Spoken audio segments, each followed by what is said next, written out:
Hello, welcome. My name is Marc and welcome to the Cybersecurity Show. In this video, I'm gonna kind of, for educational purposes, go over this interesting story about a teenager called David and how he was able to hack into the Pentagon and discover hundreds of vulnerabilities. So this is an interesting story. Let's get right into it. You know we're going dark.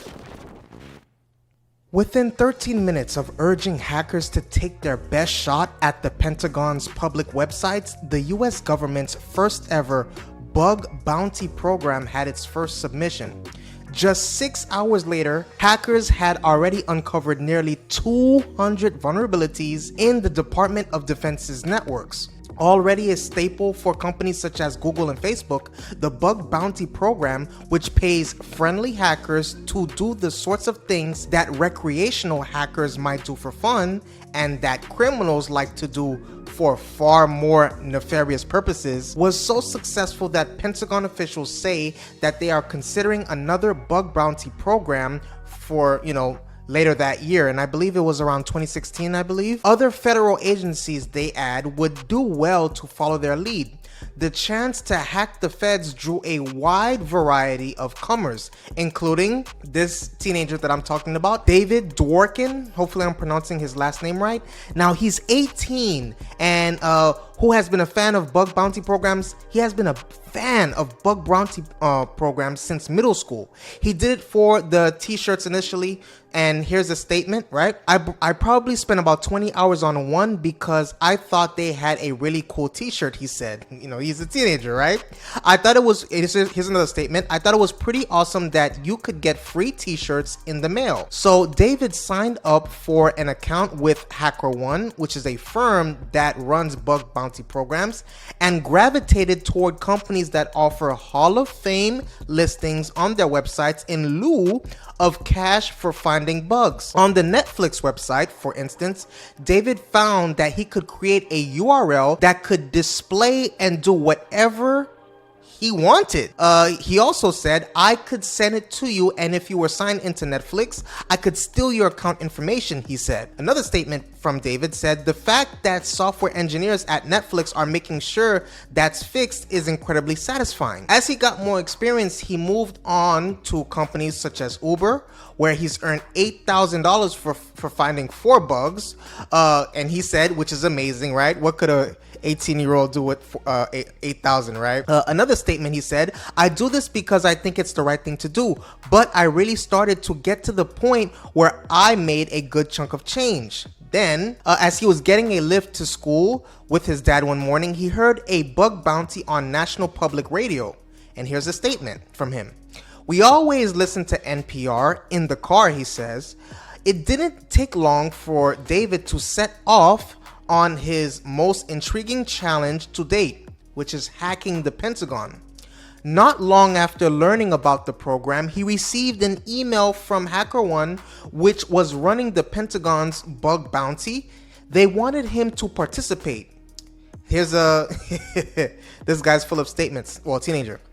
He says, I was shocked and unbelievably excited, end quote, he said. There was just one snag. His advanced placement exams were happening at the same time. So he quickly got to work, reporting 4 or 5 vulnerabilities within the first 12 hours of it opening. Then got back to his studies. Sunglasses. Here's a statement. There were the standard web security vulnerabilities that are on pretty much any website unless they have a really good web security team or a bug bounty, end quote, he said. While these sorts of vulnerabilities are shockingly common overall, the fact that they existed until recently on DoD websites was striking to David. Here's another statement that he said. Now it raised the barrier to hacking into the Pentagon, which is absolutely an amazing thing, end quote. He also said, this may sound cheesy, but it's a way to serve my country from the comfort of my computer. Now, defense officials are counting on this kind of patriotic spirit and the cachet of getting to hack, the Pentagon. Like he said this again, a lot of hackers like myself will choose to help, and not just for the money, but for recognition.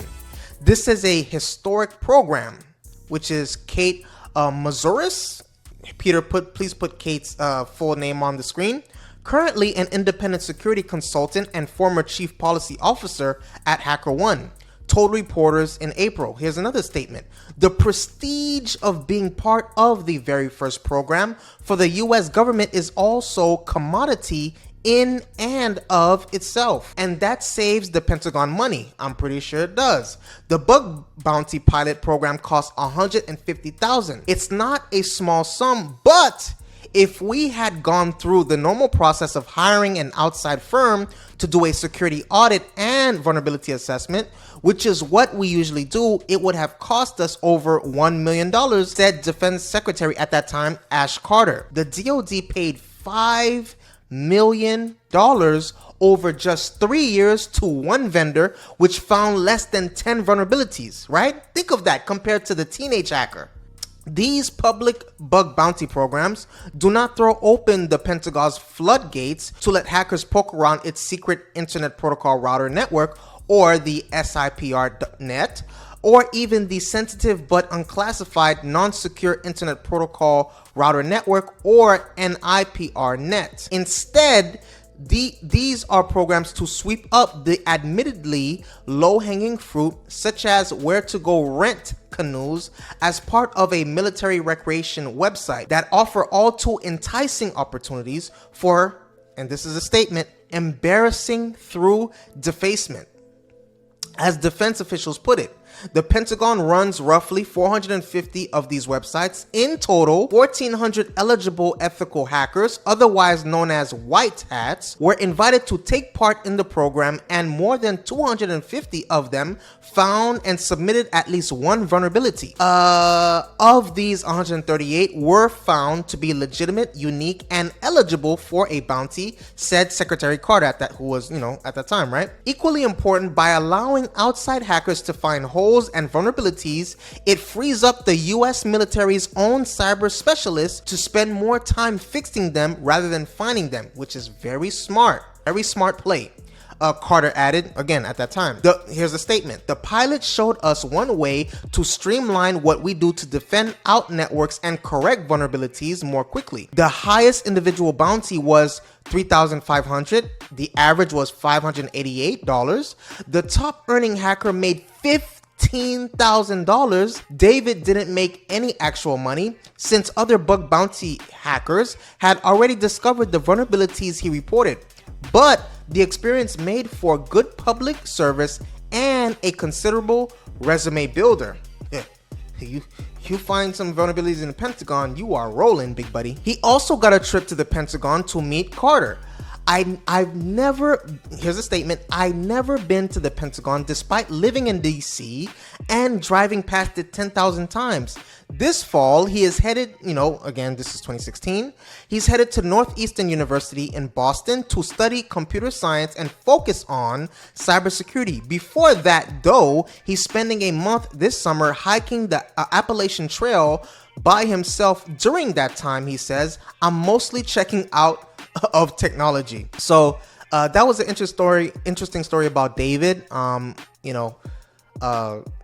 This teenager is really good, and I'm pretty sure he's gone off to do a lot of great public service. So that was the story. Please hit the notification bell. Please hit the subscribe button. Please share this content. I appreciate your viewership, and see you on the next video.